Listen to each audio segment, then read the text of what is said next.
Bonsoir et bienvenue sur Palf. Aujourd'hui, avec Alexandre, nous allons nous pencher sur les réels indispensables d'un pédalboard, du tout départ à la toute fin, tout terminé, tout monté. Allez, on regarde ça. C'est parti.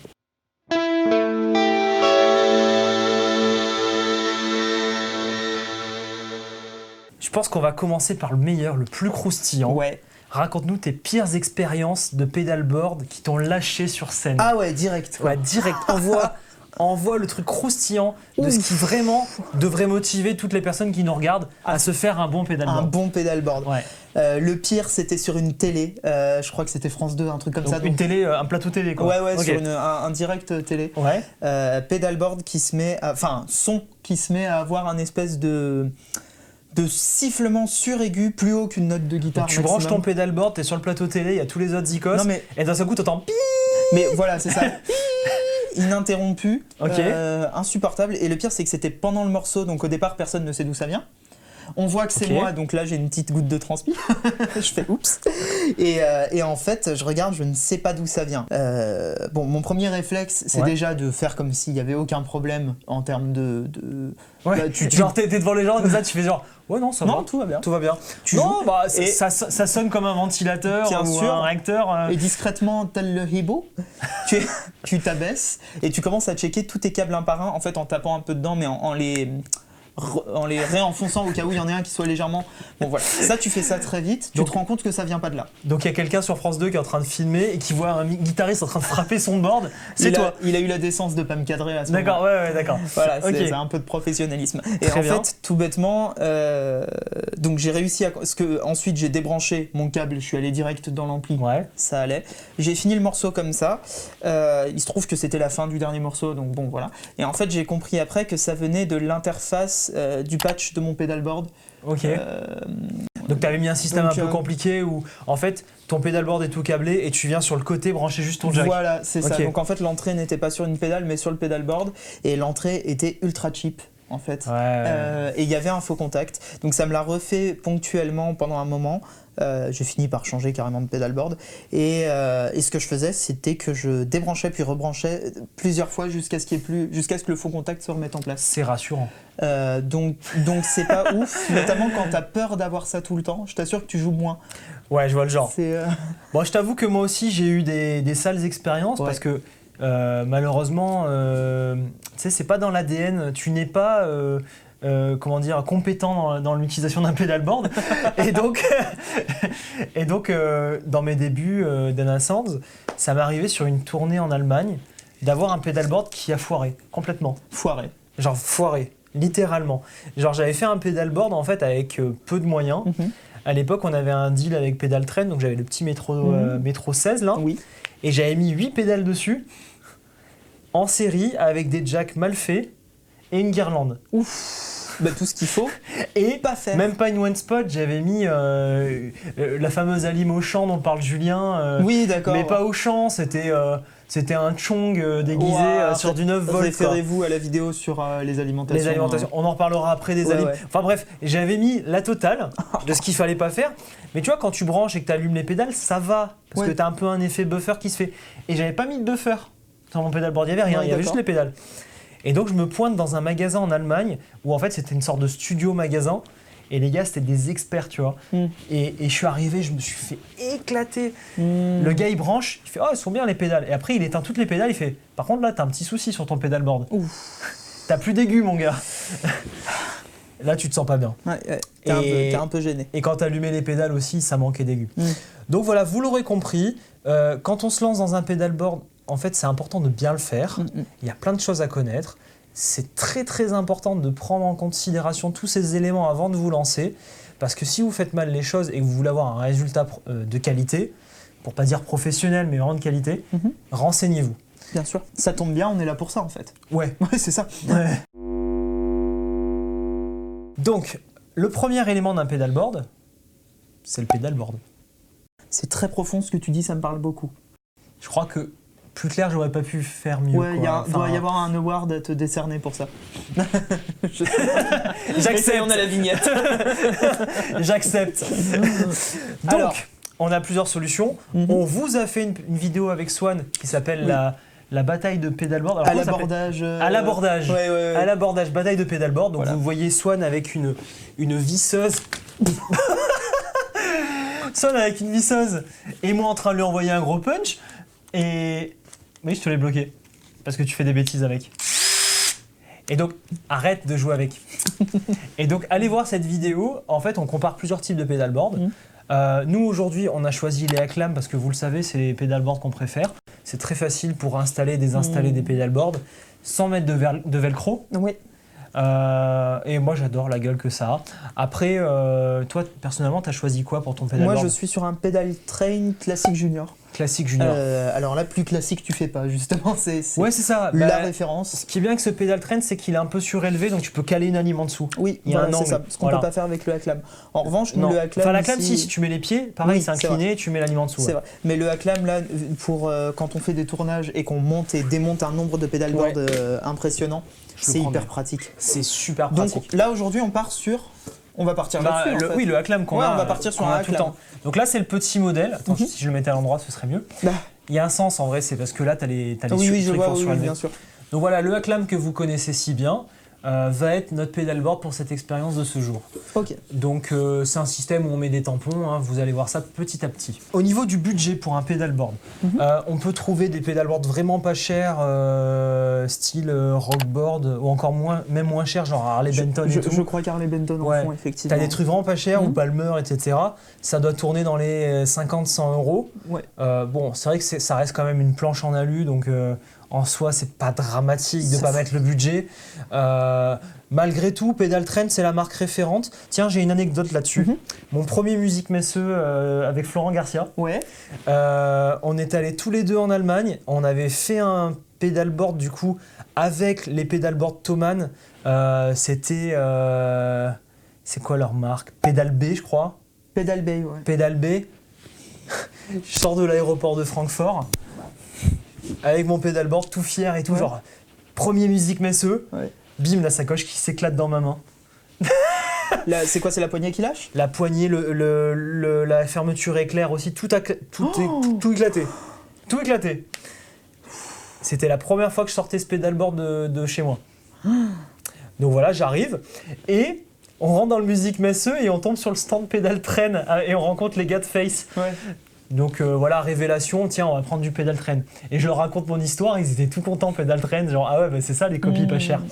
Donc voilà, moi je pense que si vous n'avez pas le budget quand même, Pedal Train, c'est la marque sur laquelle il faut aller. On est sur une référence absolue. En fait, il n'y a rien de compliqué. Même un musicien a pu se l'offrir, quoi. Et même non, on te l'a offert. Je l'ai pas payé. Tu l'as pas payé, celui-là. Je l'ai pas payé. Tu l'as pas payé. Mais non, mais oui, en revanche, en fait, ce qui est bien avec Pedal Train, c'est qu'il n'y a rien de compliqué, c'est super simple, c'est une planche, et voilà quoi. Ça marche très bien. Voilà. Les prix d'un Pedal Train, ça va entre 50 € pour les plus petits. Les tout petits. Les tout petits. Classique junior, on est autour de 150, je pense. Entre 100 et 150. Je pense que c'est dans le 120, 130. Plutôt, oui. Ça dépend de la housse que vous prenez. Si vous prenez la grosse valise, ça va monter. Le hard case versus le geek bag, en fait. Vous retrouverez le Pedal Train et le Acclam sur le site d'Anna Sounds. Oui, j'en profite pour placer ça quand même, parce qu'on les distribue en France, donc c'est bien d'en parler. Les Acclam, c'est presque le double du budget.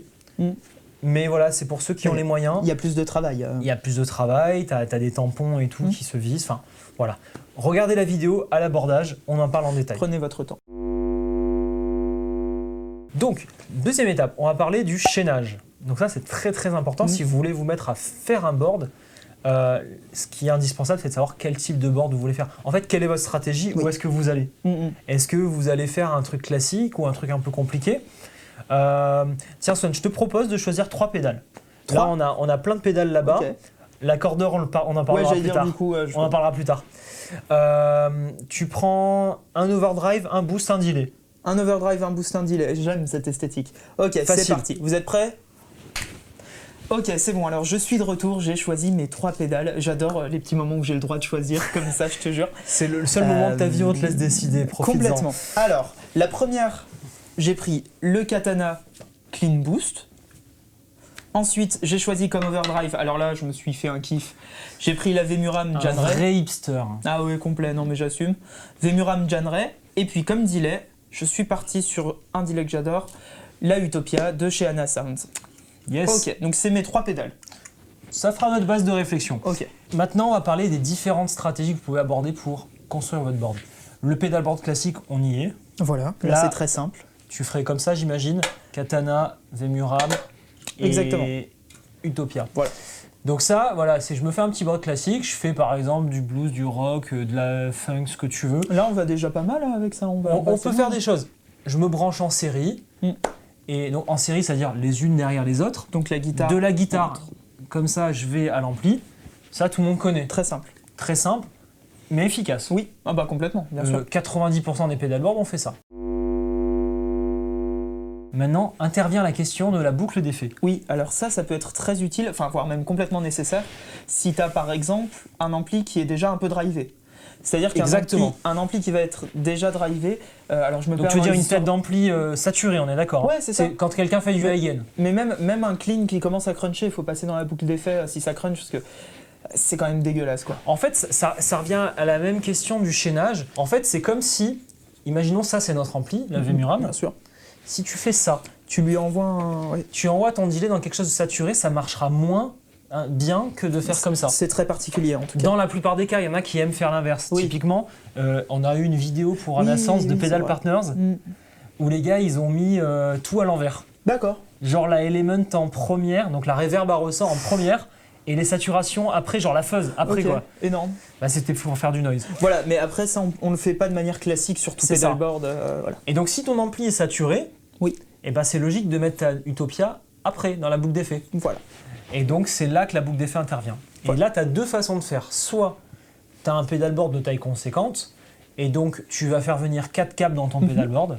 Donc ceux qui rentrent donc de la guitare à l'ampli. Ce qu'on appelle la façade en face. Voilà, en façade. Et la boucle d'effet vient dans une deuxième partie du pedalboard. Voilà, en général, c'est souvent à l'arrière des têtes d'ampli ou des amplis, il y a 2 câbles de boucle d'effet. Il y a 2 câbles en plus, souvent. le send return. Voilà. Donc ça, c'est le pedalboard un peu galère où tu as les 4 câbles qui rentrent. Mais si tu n'as pas trop de pédales, genre le pedalboard de Swan, bah, il y a quand même du monde, mais ça va. Ouais, ça va, c'est tranquille. Ça va. Dans ce cas-là, tu peux faire le send return dans ton pedalboard. Sinon, si ça commence à devenir un peu coton, et tu m'as dit qu'Axel Bauer fait ça. Oui, alors Axel Bauer utilise cette solution d'avoir 2 pedalboards en fait. Un pedalboard où il va avoir les effets de façade. Que les satures, les compressions, les EQ. En tout cas, je sais qu'il a fait ça longtemps. Et puis un autre pedalboard où il a la FX Loop, les modulations. Voilà. Donc du coup, il a vraiment... ça, c'est pas mal. C'est pas mal. Alors, il faut avoir la logistique derrière, mais évidemment, mais c'est pas mal. C'est pas mal parce que du coup, tu as ton board sur lequel vraiment tu vas faire ta texture de son avec son câblage, les problèmes de bruit en moins, la lime dédiée à ça, etc. Et tu en as une autre juste pour la loupe. Bah, tu vois, c'est intéressant que tu dises ça parce que tu mentionnes le câblage, parce que si tu dois changer un élément de ta FX Loop, donc de ta boucle d'effet, sur un seul pedalboard qui contient tout, niveau câblage, ça devient vite compliqué. C'est chaud. Et en fait, il y a une raison dans tout ça, ça revient à ce qu'on disait, les problèmes de boucle de masse. C'est que le problème, c'est que la plupart des amplis sont vraiment mal faits au niveau de la FX Loop. Je suis vraiment désolé de le dire ça. J'ai parlé avec plein de monde et à chaque fois, c'est les mêmes questions et on me demande des conseils en tant que fabricant de pédales.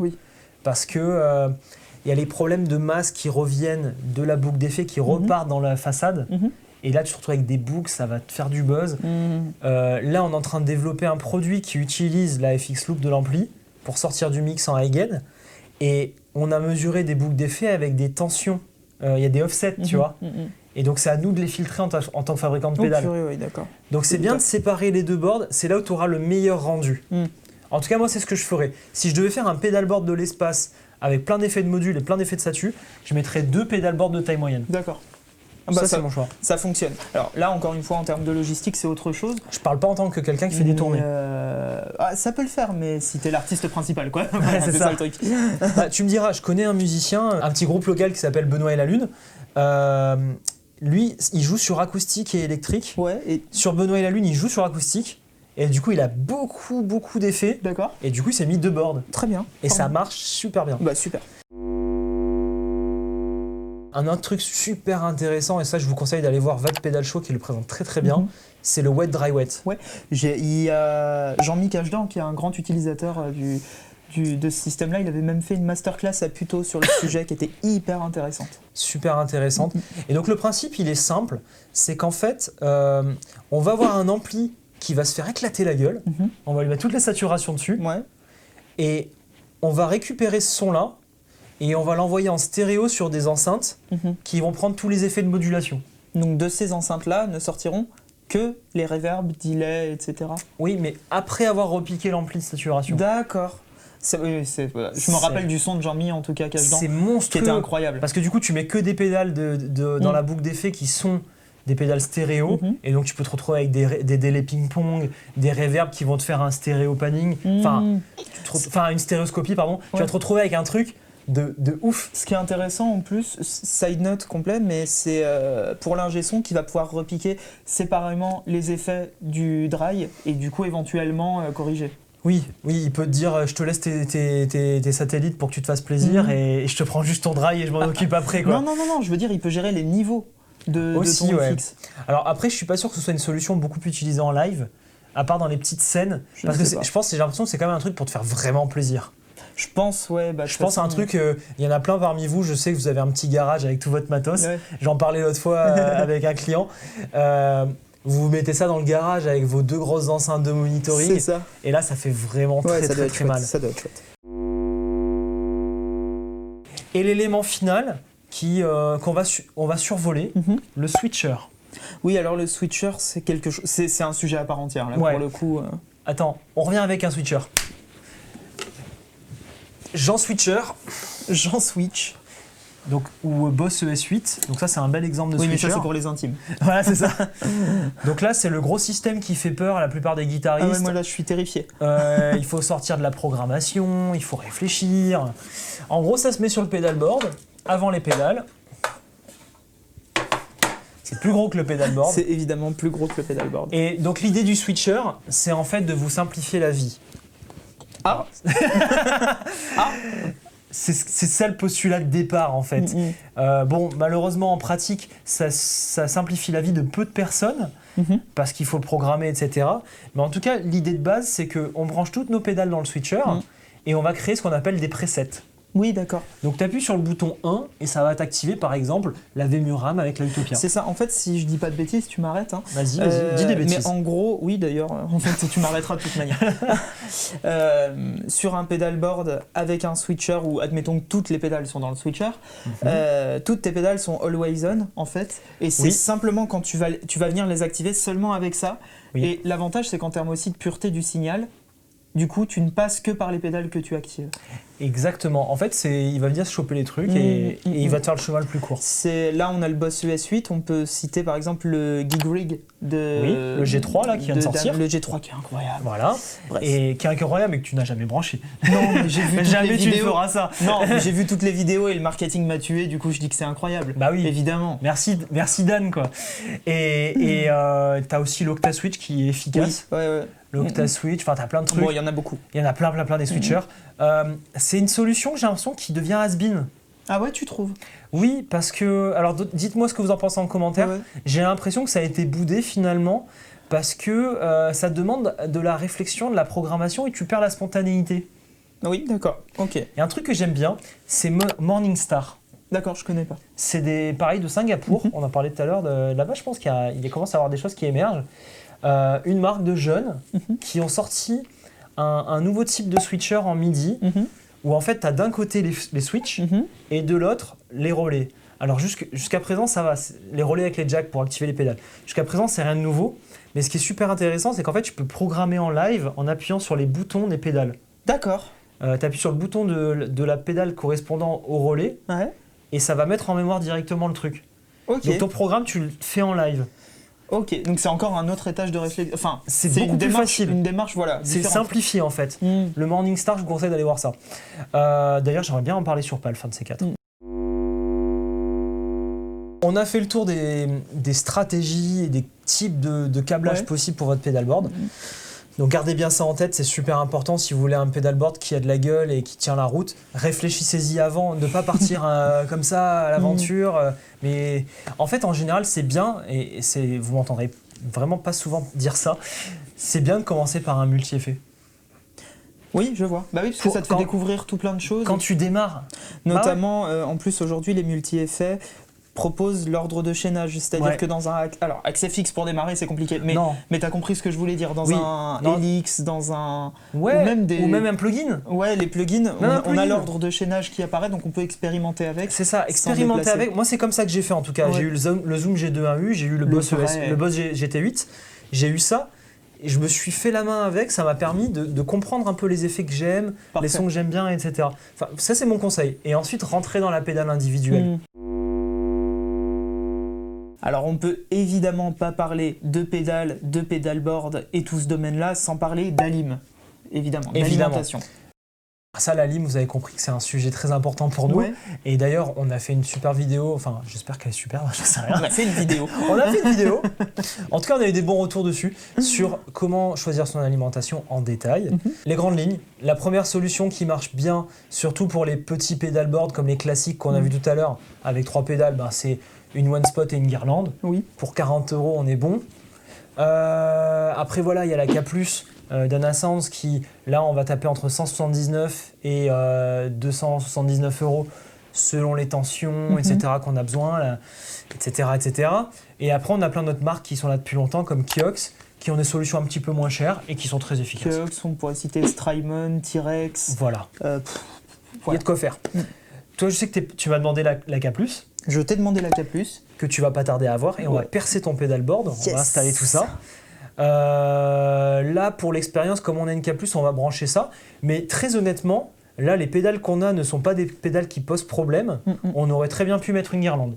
Oui, effectivement, là, sur 3 pédales, on a avec des petites consos, disto, c'est analogue, il n'y a pas des gros gains. La guirlande, ça marche très bien. Ok. On va mettre la K+, du coup. Pour cette vidéo, on va partir sur la K+ d'Outerboard, qui est donc le petit modèle de K+, avec 6 sorties 9 volts, c'est largement suffisant. Donc voilà, 2 ampères, je crois que ça va suffire. On est bien là pour 3 pédales comme ça. On va la mettre au-dessus. Sachant que moi, la pédale qui consomme le plus, c'est beau ce que tu fais, la pédale qui consomme le plus chez moi, c'est du 300 mAh. C'est quoi? C'est l'Octaveur. L'Octaveur, d'accord. Qui consomme pas mal. Après, tu as la HX-Tomb qui consomme 3 ampères. Oui, alors non, mais ça, je compte pas ça dans les pédales classiques. Et on va la brancher sur la K+. Il faudra juste l'adaptateur de 5, comme vous disiez. Enfin bref. Voilà une config qui est plutôt pas mal, on va être bien. Prochaine étape, une fois qu'on a mis la lime, qu'est-ce qu'il nous faut? Il nous faut des jacks, ce qu'on appelle des jacks de patch, pour connecter les pédales de l'une à l'autre. Ouais, des patchs, du coup, avant de redire jack de patch. Ouais, d'accord, ok. Ouais, t'inquiète, c'est normal, c'est un amalgame qui se fait souvent. Donc il y a les jacks guitare et il y a les patchs qui vont entre chaque pédale. Alors, au niveau des patchs, c'est pareil, il y a de tout. J'ai quand même envie de te poser une question. Qu'est-ce qui différencie un bon patch ou jack d'un mauvais? C'est-à-dire que dans un magasin, on peut entrer et trouver un patch à 2 € comme à 15 € et plus. Donc, qu'est-ce qui change? Parce que c'est dur de s'y retrouver pour un guitariste. Un jack pourri, t'auras un son pourri. D'accord. Ok, bon, merci. Voilà. Question suivante. Non, en fait, un jack, ça va se comporter comme un filtre au passe-bas. Tiens, attrape-en. Wow, on prend un jack si tu veux. C'est bon. Tac. Ok. Ça va se comporter comme un filtre au passe-bas. C'est-à-dire qu'il va couper les aigus progressivement. Enfin, laisser les bas passer. Il va laisser que les bas passer, il va couper les aigus. Donc le but du jeu, quand tu cherches un jack de qualité, c'est que ton filtre au passe-bas soit dans les fréquences inaudibles. D'accord. Donc tu vas tout faire pour que, une fois que ton pédalboard est prêt, tu coupes des choses, mais après les fréquences audibles. Oui, d'accord. En réalité, ce n'est pas possible. Un jack implique tout le temps des pertes. Évidemment. Tu as toujours des pertes, tu es toujours obligé de perdre du signal, c'est comme ça. Du coup, on va essayer de limiter au mieux la casse. Là, typiquement, j'aime pas cracher sur ce qui n'est pas bon, donc je vais plutôt te dire ce qui est bon. Chez Icon, ils ont du câble comme le Spirit XXL ou le Spirit LLX qui ont des résistivités et des capacitances au mètre qui sont énormes. C'est-à-dire que tu peux aller sur des kilomètres de câble et perdre que très peu de signal. D'accord. Enfin, des kilomètres, je pense pas, mais quelques mètres en tout cas. Ça n'empêche que tu auras quand même des pertes. Donc, bien sûr. Moi, chez Icon, je suis toujours satisfait. Et c'est pour ça qu'on travaille avec Summer Cable Icon et que sur le site Dana Sounds, on vous propose de les faire vous-même. Oui, tu as des kits DIY dessus. Hein. Tu peux soit acheter les pièces détachées et le faire toi-même. Et tu l'achètes. Ça revient pas très cher du coup. Tu achètes les patchs, je crois que c'est 2 ou 3 €. Et du coup, tu les achètes à la taille en fait, admettons 1 mètre de patch. Tu prends 1 mètre ou plus de rouleaux de câble. Puis tu coupes. D'accord. Nous, on te donne du câble au mètre. Tu prends les connecteurs à l'unité et tu te fais ton truc. Génial. Donc voilà, ça demande de savoir utiliser un fer à souder, mais ça donne des patchs très très solides, très longs en durée de vie, quoi. Donc aujourd'hui, on va utiliser ça. On va utiliser ça.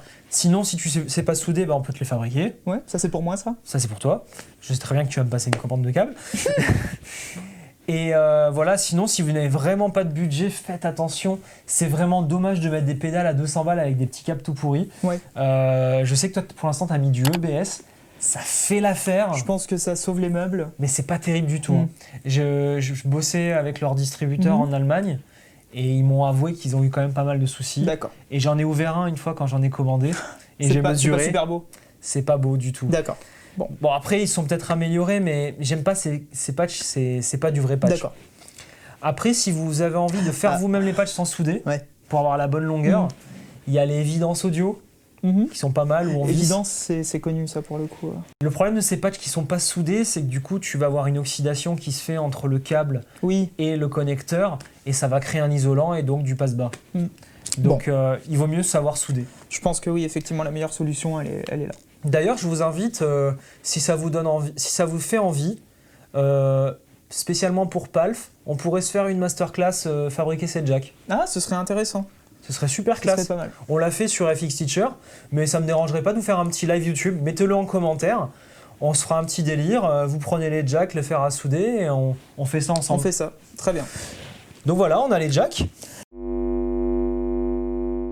Alors, maintenant qu'on a les jacks, la lime, le pedalboard, bon, moi je vais faire mon chiant, il me manque quand même un accordeur. Parce que t'aimerais pas être out. Si, mais je veux le vouloir. Je veux que ce soit une décision de ma part. Ouais. Donc, pour avoir ton 440 ou ton 432 Hz... 440, c'est le 440 ? Ok. T'as quoi comme solution aujourd'hui ? Moi, alors tu as l'accordeur en pince. Que moi j'aime bien pour sauver des situations, mais j'aime pas son manque de précision quand même. C'est vrai. Après, moi, ma solution préférée a toujours été une bonne vieille pédale. Ouais. Alors, des accordeurs en rack, certes. Là, je trouve ça un peu poussé. Non, c'est stylé si t'as le rack. Oui, d'accord. Si tu as la place, attends, ça fait que t'as un écran géant. Oui, c'est vrai. C'est comme mater un film sur un écran, je sais pas, 300 cm. Alors, ce qui serait marrant, c'est si Universal Audio faisait un rack d'accordeurs qui s'appellerait Aux, comme ça, l'Hotbox, ce serait le rack Aux. Coucou Laura, si tu nous écoutes. Et donc, j'ai même pas envie de rire. Et donc, il rigole encore plus, quoi. La solution que je préfère est toujours, à mon sens, les polytunes de TC Electronics qui marchent très bien. Alors attends. Là, t'as pris un raccourci, là. Bon, ok. Donc ta solution, bien sûr, c'est de mettre un accordeur sur pedalboard. Ouais. Ça, on a compris. Ouais. Mais pourquoi le polytune ? Parce qu'il y en a plein des accordeurs et il y a plein de familles d'accordeurs. Il y a les boss. Attention, ça se teste un accordeur. Alors, c'est pas rien. On avait l'idée de faire un comparatif d'accordeurs avec Julien. Oui, Julien voudrait faire un comparatif d'accordeurs. Je suis assez pour. Je suis sûr qu'il y en a un qui va le demander en commentaire. Oui, non, mais bien sûr. Écoute, moi, ce que j'aime sur la Polytune, c'est le mode polyphonique où je peux gratter toutes mes cordes et accorder d'un coup. Tu veux dire la seule fonction du Polytune qui ne marche pas, quoi. Bah non, elle a toujours marché. Oui, elle te permet de détecter le problème, mais pas vraiment de le résoudre. Bah, ça te permet quand même, si tu vas vite, c'est pratique. Alors pour tout le monde, le Polytune, il a fait son gros coup de buzz, qu'en fait vous grattez, on va vous montrer après parce qu'on en a un, vous grattez et vous avez toutes les cordes qui vont s'afficher soit en vert, soit avec des petites barres rouges pour dire ça faut monter, ça faut descendre. Voilà, mais en fait c'est intéressant pour faire un réaccordage très rapide et après tu vas dans le détail. Mais je t'assure qu'en plein milieu d'un morceau, ça peut te sauver vraiment. Ok. Bon, c'est pas la fin du monde, mais puis. Moi, j'ai toujours trouvé que c'était pas du tout intéressant au niveau précision. Non, mais c'est pas la précision que tu cherches, c'est vraiment le sauvetage. Vraiment pour savoir où tu vas, quoi. Le sauvetage. Et puis aussi, bon, tout bêtement, parce qu'en tant qu'accordeur simple, il fonctionne. Hein, moi, je cherche pas quoi que ce soit de compliqué. Il peut aussi, alors le mini qu'on a ici, je ne sais pas, mais moi ma Polytune. Ah oui, il est là, attends. J'ai pas vu qu'il était là. Ma Polytune, c'est la Polytune 2, la blanche, tu sais. Ouais. Elle a une sortie pour alimenter une autre pédale en 9 volts. Et là, j'ai une Alim toute pourrie, on n'en parlera pas, donc du coup, je me sers de la Polytune pour aller alimenter mon compresseur. D'accord. Ce que je ne ferai plus quand j'aurai la K+. Mais alors attends, Polytune, ok, c'est un modèle, c'est intéressant, t'as ce multi-grattage, machin, t'as toutes les cordes qui se mettent en même temps. Est-ce que tu savais que les accordeurs pouvait avoir un buffer ou pouvait être en true bypass. Oui. Et ça, attention, c'est très intéressant. Si vous avez des fuzz avec un accordeur bufferisé, vous êtes foutu. Ouais, ça va Par être contre, horrible. ça peut être une décision qui a été prise de se prendre un accordeur avec buffer pour intégrer le buffer, vu que c'est la première pédale du pedalboard. Bien sûr. Typiquement, moi, si je devais faire un accordeur aujourd'hui, j'y réfléchis, mais c'est pas un truc que je ferais. Si je ferais un accordeur avec fonction true bypass buffer, avec pédale de volume, l'écran de l'accordeur et une sortie d'alim. Et c'est ce qu'a fait Schnobel. Schnobel, c'est un youtubeur américain qui modifie des Ernie Ball pour y mettre, ou je sais plus quelle marque de pédale de volume, pour y mettre des écrans d'accordeurs et des trucs de ouf dedans. Mais quoi. ça y est, Ernie Ball l'a sorti de toute façon. Et Ernie Ball l'a sorti juste après. Ça y est, ils l'ont sorti, donc ils ont fait une nouvelle pédale volume qui intègre un écran d'accordeur. Ça, c'est la classe. Parce que Super du coup, classe. tu lèves le volume et ça veut dire que tu veux t'accorder. Voilà, et tu t'accordes. Et dernier truc. Tu vérifies la justesse de tes bends en live. Ou genre quand t'es complètement out, tu t'auto-censures. Ouais, c'est ça. Dernier truc, c'est l'accordeur stroboscopique de chez Peterson. Ah, Peterson. Peterson a fait un accordeur.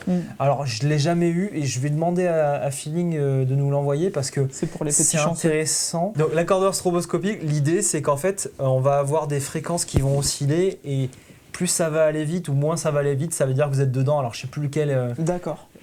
Et c'est vachement visuel. En fait, j'ai jamais pu essayer, mais on m'a dit qu'une fois que tu as testé ça, tu peux plus retourner en arrière. Mais ça m'intéresse, j'irai regarder après. Ouais, on essaiera d'en choper un pour Palf et on fera ce comparatif d'accordeurs. Bien sûr.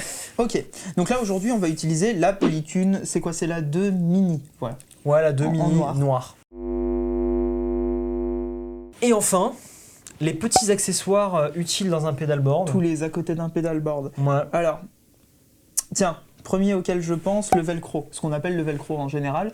Donc tu n'as pas besoin de ça pour un clam. Ouais, alors le velcro c'est une petite bande en fait que vous allez venir coller sur le pedalboard, sur la surface du pedalboard, donc plus classique qu'un clam, type pedal train. Et la plaque arrière de votre pédale. Voilà, et du coup les deux vont simplement s'agripper. Ouais. Alors ça c'est bien pour pouvoir poser des pédales puis les enlever rapidement. Ouais. C'est pas le plus solide qui est. Non, ça se décolle avec la température, avec l'usure. Ça a un peu un aspect moquette sur le pedalboard. Ça chope les poussières. Donc vous finissez par avoir un... Je pense qu'il y a moyen de se faire un petit repas à la fin de l'année. Ouais. Le mieux que j'ai trouvé pour l'instant, c'est le Dual Lock 3M. Oui, on m'a fait tester ça au NAM, c'est vraiment bien. C'est ouf. J'avais un pedalboard monté comme ça avant. Ça marche. Hein. Je suis revenu sur du velcro. Mais... Je crois que ça vaut aussi cher que du diamant ou de l'or au mètre carré. Non, c'est 30 € le rouleau quand même. 30 € le rouleau de 2 cm et demi quoi. Donc voilà, mais par contre là, vous êtes sûr que ça tient, c'est impossible à virer. Ça pour vous dire, quand j'ai décollé une pédale, un jour je me suis fait saigner les doigts, j'ai été dans la merde pour le concert. Donc, deuxième accessoire, les Altoids. Ah, alors ça c'est indispensable. Alors ça c'est un truc, ça a fait une grosse hype là-dessus, alors que c'est en fait tout simplement comme quand on est à la caisse en France, on va s'acheter je sais pas des Tic Tac, des Fisherman, et ben aux US ils ont ça, c'est une petite boîte en métal rouge et dedans on a des petits cachets, on dirait un peu des pastilles Vichy un peu dans l'idée. Ouais c'est ça, c'est des Fisherman, des trucs comme ça, des Altoids. Mais ça a le goût d'une Vichy. Oui c'est vrai. Et donc je sais pas s'ils les mangent ou s'ils les jettent. Ça fait une très bonne boîte à médiator. J'en fais une boîte à médiator. Et quand vous avez un petit trou, un petit espace libre sur votre pedalboard, vous mettez une boîte d'Altoïdes et puis du coup vous avez des médiators dedans, c'est marrant. Ça c'est le classique. Vous faites ça juste pour Instagram en fait parce qu'on le sait, voilà ça. Tu crois qu'il y aurait moyen de faire une boîte d'Altoïdes en partenariat avec Strymon qui vaut 400 €? Ils en sont capables. Ils en sont capables. Autre accessoire du pedalboard, qu'est-ce qui nous manque? Les risers. Ah, les risers, en plus c'est moi qui les suggère. Bah oui, c'est toi qui l'a suggéré. Alors les risers, qu'est-ce que c'est? C'est simplement une petite plateforme en fait que vous allez venir fixer sur votre pedalboard et qui va vous permettre de surélever des pédales. Typiquement pour, là on va avoir un premier étage de pédales ici. Si j'ai des pédales derrière qui sont un peu compliquées d'accès, ce que je vais faire c'est que je vais les surélever et comme ça, tout bêtement, je pourrais y accéder plus facilement. C'est aussi bête que ça. C'est pour pas que quand tu cherches le foot switch de derrière, tu viennes tourner les potards. Voilà, alors ça c'est l'horreur. Et aussi, le riser te permet de planquer des pédales sous le riser. C'est vrai. Des pédales always on, de la lime, des choses comme ça. Tu peux augmenter ta capacité de pedalboard avec selon les modèles de riser. Donc ça, voilà, c'est un accessoire supplémentaire. Et le quatrième, et peut-être le plus indispensable de tous, le buffer. Ah, le buffer. Donc ça, quand vous commencez à dépasser, on va dire 5-6 pédales, posez-vous la question du buffer. Est-ce que vous avez une pédale Always On qui vous sauve la vie ou pas? Est-ce que vous avez besoin d'un buffer? Allez voir la vidéo True Bypass versus Buffer qu'on a fait, qui va vraiment vous expliquer tout ça. En attendant, le test, il est simple. Vous branchez votre pédalboard, vous écoutez, vous sortez le jack de la guitare, vous le mettez direct dans l'ampli, et s'il y a une différence, il y a un problème. Qu'est-ce qu'il nous reste à faire? Il nous reste à monter le pédalboard maintenant. On va monter le pédalboard pour le plaisir. On va faire 2 notes dessus, voir comment ça sonne. T'es sûr? C'est pas nécessaire. Oh, ça peut être marrant, juste pour le kiff avec... Allez, on monte le pédalboard. Nous revoici avec le pédalboard câblé très rapidement. Hein. On excusera les câbles un peu. Oui, là on l'a fait très rapide. Tout simplement pour finir en musique. Voilà. Avant de vous quitter avec une belle petite représentation de Swan, je vous propose de mettre en commentaire, d'après vous, quel est l'élément le plus important dans lequel il faut investir dans un pédalboard. Ouais, pour avoir un bon pédalboard. D'après vous, qu'est-ce qui est super important? Qu'est-ce qu'il ne faut surtout pas oublier? Et mettez ça en commentaire et on en rediscute juste après. C'est parti.